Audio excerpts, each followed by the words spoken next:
A próxima parábola que a gente vê aqui é a parábola da vinha. Outra vinha aqui também, nesse capítulo, logo em seguida a essa parábola dos dois filhos. É a parábola dos lavradores, né, na vinha. Né? Ouça outra parábola, verso 33. Havia um proprietário de terras que plantou uma vinha. Colocou uma cerca ao redor dela, cavou um tanque para prensar as uvas, para poder fazer vinho, né? E construiu uma torre. Depois, arrendou a vinha a alguns lavradores e foi fazer uma viagem. Aproximando-se a época da colheita, enviou seus servos aos lavradores para receber os frutos que lhe pertenciam. Os lavradores agarraram seus servos, a um espancaram, a outro mataram e apedrejaram o terceiro. Então, enviou-lhes outros servos em maior número e os lavradores os trataram da mesma forma. Ou seja, espancaram alguns, mataram outros e apedrejaram outros. Por último, enviou-lhe seu filho, dizendo: a meu filho respeitarão. Mas quando os lavradores viram o filho, disseram uns aos outros: este é o herdeiro, venham, vamos matá-lo e tomar a sua herança. Assim eles o agarraram, lançaram-no para fora da vinha e o mataram. Portanto, quando vier o dono da vinha, o que fará aqueles lavradores? Isso Jesus perguntou, né, para as pessoas que estavam ouvindo a parábola. Responderam eles: matará de modo horrível esses perversos e arrendará a vinha a outros lavradores, que lhe deem a sua parte no tempo da colheita. Jesus lhes disse: vocês não leram isso nas Escrituras? A pedra que os construtores rejeitaram tornou-se a pedra angular. Isso vem do Senhor e é algo maravilhoso para nós. Isso está num salmo, né? Portanto, eu lhes digo que o reino de Deus será tirado de vocês e será dado a um povo que dê os frutos do reino. Aquele que cair sobre essa pedra será despedaçado, e aquele sobre quem ela cair será reduzido a pó.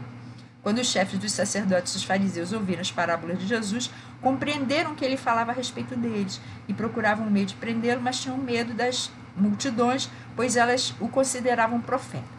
Então, essa parábola já tem um sentido mais ou menos parecido com a dos dois filhos. Né? A vinha somos nós. Né? A vinha é o que Deus fez, né? O que Deus criou e entregou para nós. Né? Mais especificamente, estava falando das pessoas que tinham sido confiadas aos líderes religiosos judaicos, né? Daquela época. Né? Então, a vinha, né? As pessoas, o povo de Israel, tinha sido arrendado pelo dono, o dono da vinha é Deus, né? Então ele tinha arrendado para que alguns lavradores cultivassem aquela vinha, e quando chegasse na época dos frutos, uma parte dos frutos, que arrendamento é assim, né? Uma parte dos frutos vai para o dono e a outra parte vai para os próprios lavradores, né? Só que esses lavradores não estavam querendo dar para o dono os frutos que deveriam ser dados, né? Queriam tomar posse como se eles mesmos fossem os donos. E muito interessante é quando Jesus fala assim: eu vou mandar meu filho, a eles vão respeitar. Né? Falando dele mesmo, né? Que Jesus foi enviado pelo Pai, mas aí eles resolveram ficar com a herança, como se isso fosse possível, e foi exatamente isso que aconteceu. Né? Existem alguns versículos aqui na Bíblia que mostram, né, que foi por inveja, principalmente lá no Evangelho de João, né, que foi por inveja que os judeus mataram Jesus. Né? Os líderes, né, judaicos mataram Jesus. E ele fala aqui no verso 39, assim, eles o agarraram. Isso, Jesus estava contando isso bem antes da morte dele, né? Assim eles o agarraram, lançaram-no para fora da vinha e o mataram. Eu não sei se vocês já tinham prestado atenção, esse trechozinho está até sublinhado na minha Bíblia.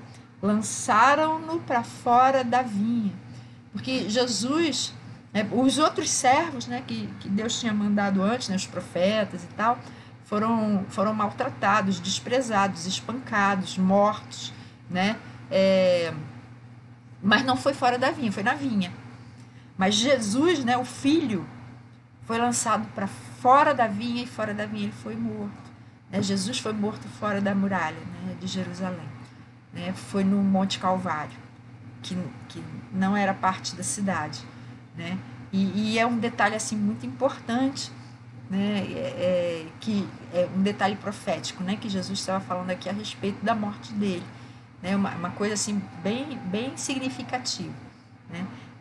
E a gente também, o contexto assim, mais imediato, né, ao qual essa parábola se aplica, era o contexto de Deus ter confiado o povo de Israel àqueles líderes, né, que estavam sendo responsáveis pelo desvio do povo de Jesus. Né, eles estavam combatendo Jesus abertamente ali. Né, mas ele se aplica à nossa vida também, essa parábola também se aplica à nossa vida. Né, de algum modo, Deus tem confiado a sua vinha para nós. Né? O que é a vinha de Deus na nossa vida? Pode ser, por exemplo, que você é um pastor, um professor de escola bíblica, né, de escola dominical. Aquelas pessoas são a vinha de Deus que ele arrendou para você. E ele espera que você seja fiel e Deus dê frutos para ele. Né? Cultive aquela vinha para que aquela vinha dê frutos, né? Aquelas pessoas deem frutos. Pode ser que você seja pai e mãe, né? Você não tem nenhum cargo na igreja, nada disso, mas você é pai e mãe. Os seus filhos são a vinha que Deus confiou a você. Inclusive o Salmo 128 faz essa comparação, né? Falando de como é a vida do homem feliz a quem Deus abençoa, né? E aí fala lá, deixa eu até abrir aqui, né? Salmo 128. Como é feliz quem teme o Senhor, quem anda em seus caminhos. Você comerá do fruto do seu trabalho e será feliz e próspero. Sua mulher, presta atenção, sua mulher será como videira frutífera em sua casa. Seus filhos serão como brotos de oliveira ao redor da sua mesa. Sua mulher vai ser como uma videira frutífera. Como assim uma videira frutífera? Vai dar frutos, né? Vai dar um monte de uva. Que uva é essa? Os seus filhos, o seu lar, o relacionamento em família que você vai ter. Né? Então, tudo isso são vinhas que Deus está colocando para você cultivar. Você é um lavrador, seja você homem, seja você mulher. Você é um lavrador e Deus está colocando diante de você uma vinha que pertence a Ele, para que você cuide, para que dê fruto no tempo certo. Né? Não é antes do tempo, no tempo certo, dê fruto para a glória dele, em nome de Jesus. Né? Então a gente tem que prestar atenção em que tipo de vinha Deus tem colocado diante de mim. Né? No seu trabalho também. Mas eu não sou pastor, eu não trabalho na igreja. O seu trabalho, toda a sua vida é uma vinha que Deus confiou para você. Ele é o dono da vinha, ele é o dono da sua vida. E ele confiou a sua vida para que a sua vida no tempo certo dê fruto. Então, seja um lavrador bom, um lavrador que seja não só honesto, né, mas seja um lavrador comprometido com o dono da vinha.